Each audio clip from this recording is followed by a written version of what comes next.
ఆదివాసులను చిత్రహింసలను పెడుతున్న కర్రి పాపారెడ్డిని వెంటనే అరెస్ట్ చేయాలని అఖిల భారత వ్యవసాయ గ్రామీణ కార్మిక సంఘం జిల్లా కార్యదర్శి మానుకొండ లచ్చబాబు డిమాండ్ చేశారు. ఆదివాసులపై పోలీస్ వైఖరి నశించాలంటూ నినాదాలు చేపట్టారు. ప్రతిపాడు సిపిఎంఎల్ కార్యాలయం నుండి ఎంఆర్ఓ కార్యాలయం వరకు ర్యాలీగా పొదురుపాక గ్రామ ఆదివాసీలు ఆందోళన చేపట్టారు. పొదురుపాకకు చెందిన గిరిజనులకు సిపిఎంఎల్ లిబరేషన్ కమిటీ సంఘం పంచిపెట్టిన సర్వే నెంబర్ 68/2లో 11.18 సెంట్ల భూమి గత 42 సంవత్సరాల నుండి సాగు చేస్తున్నారు. పొదురుపాక ఆదివాసీలపై పెట్టిన అక్రమ కేసులు ఎత్తివేయాలని, అన్యాయంగా ఆదివాసుల మీద దాడులు, పోలీస్ వ్యవస్థని నుంచి ఆదివాసుల్ని భూములు కాపాడాలని డిమాండ్ చేశారు.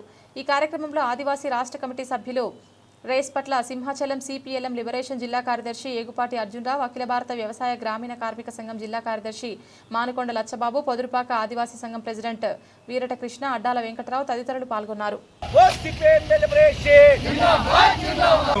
అండగా చూపి ఆ యొక్క పోలీసులు ఆ యొక్క పాపారెడ్డి కాడ డబ్బులు తీసుకొని ఆ పాపారెడ్డి అండతో ఇక్కడ గిరిజనులు బెదిరిస్తూ ఉన్నారండి. దాని మీద మీ యొక్క ఎంఆర్ఓ గారికి మేము ఇవాళ కాగితం మెమోరాండం ఇచ్చాం. దాన్ని ఎంఆర్ఓ గారి ద్వారాగా చేయాలి, కానీ పోలీసులు ఎవరండి? ఇవాళ వచ్చారు, మొన్న ట్రాన్స్ఫర్ వచ్చారు ఇక్కడ.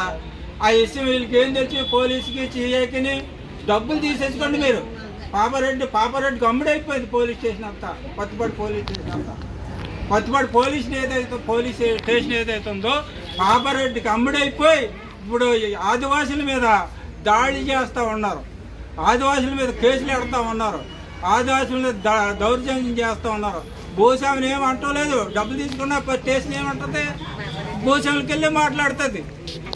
పొదురుపాక ఆదివాసీల్ని మరి ఎక్కడో వలస భూస్వామి మండపేట నుంచి వచ్చి ఇక్కడ ఆదివాసీల్ని కూడా చిత్రహింసలు చేసి ఎప్పుడో మొత్తం 50 సంవత్సరాలు బట్టి ఉంటున్న భూములు చేసుకుంటున్న ఆదివాసీల్ని వాళ్ళు ఖాళీ చేయించి అక్రమ కేసులు పెట్టి అన్యాయంగా మొత్తం వాళ్ళ మీద దాడి చేయడం జరుగుతూ ఉంది.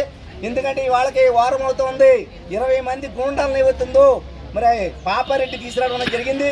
మరి పాపారెడ్డి తీసుకొచ్చిన తర్వాత ఆదివాసీలందరూ కూడా తిరగబడితే వెళ్ళిపోయి ఆ మర్నాడు నుంచి పోలీసు వారి దగ్గరికి రావడం జరిగింది. పోలీస్ స్టేషన్కి వచ్చిన తర్వాత సిఏ గారికి యాకేసేటప్పటికి ఏమవుతుందో, సరే ఎవరైతే ఉన్నారో కొంతమంది ఏమవుతుందో డబ్బులు తీసుకున్నారు కదా, మీరు కూడా డబ్బులు తీసుకోండి, ఆయన ఏమవుతుందో కాగితాలు సంపాదించుకోవడం అని చెప్పేసి ఏమవుతుందో సిఏ గారు చెప్పడం కూడా జరిగింది. కానీ ఈ మధ్య కాలంలో పుట్టించిన కాగితాలు అయ్యి, ఎందుకంటే 30 సంవత్సరాల క్రితమే శరభవరం ఉన్న దొరగారు సంబంధించిన వాళ్ళు కూడా వాళ్ళు చనిపోయారు. ఇవాళ ఏ విధంగా మొత్తం ఏంటి వాళ్ళకి రిజిస్ట్రేషన్ చేశారు, ఏ విధంగా వాళ్ళకి హక్కులు కల్పించారు అని చెప్పేసి కూడా మేము ప్రశ్నిస్తూ ఉన్నాం. ఎందుకంటే ఈ పుట్టించారు కాబట్టి సీఏ గారు కూడా అవుతుంది, ఎంతకంత ఉన్నవాళ్ళు కూడా తీసుకుని మీరు ఉదయండి లేకపోతే మేమే కేసులు కడతామని చెప్పడం జరిగింది. అదేవిధంగా మన ప్రతిపాడు ఎస్సీ గారు కూడా మీరు ఏమైతుందో దౌర్జన్య దాంట్లోకి వెళ్ళారంటే మిమ్మల్ని అరెస్ట్ చేసి మరి రాజమండ్రి పంపిస్తారని చెప్పడం కూడా జరిగింది.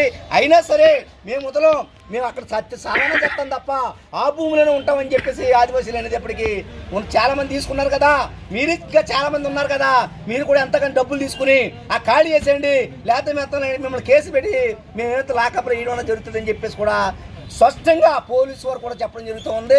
మరి పాపారెడ్డి ఏవైతున్నదో ఆ ఎండ చూసుకుని ఆయన ఏవైతుందో వచ్చి అక్కడ తంబాలేసి ఎవరైనా సరే ఆదివాసీలు కానీ బయటకు వచ్చినట్లయితే కొడతామని చెప్పేసి ఏవైతుందో వాళ్ళని బెదిరించి అక్రమ కేసు పెట్టి ఇలా చేస్తూ ఉంటే, మరి ఇప్పుడు ఏవైతుందో మొత్తం అంటే మనకి మేజిస్ట్రేట్ కోర్టు అనేది ఎప్పటికి ఏమవుతుందో పత్తిపాడు మండలంలో తహసీల్దార్ గారు పిలిపి ఇవ్వాలి, తహసీల్దార్ గారు ఆర్డర్ ఇవ్వాలి తప్ప మరి పోలీసు వారు కాదు ఆర్డర్ ఇవ్వడానికి.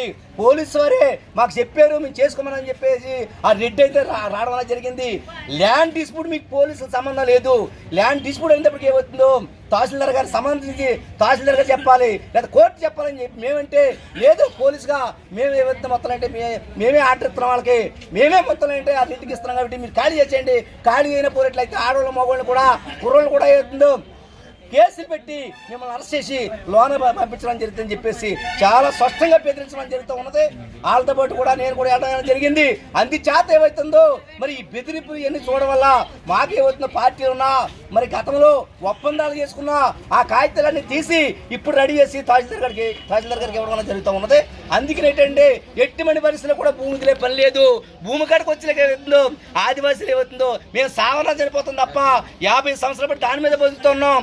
దాని మీద మా పిల్లలు మేము కూడా పోస్కారం చేసుకున్నాం అని చెప్పేసి గోలు పెడతా ఉంటే ఎక్కడ నిమ్మక నీరెత్తకుండా పోలీసు వారు గంటకి వెళ్ళి బెదిరిస్తా ఉన్నారు.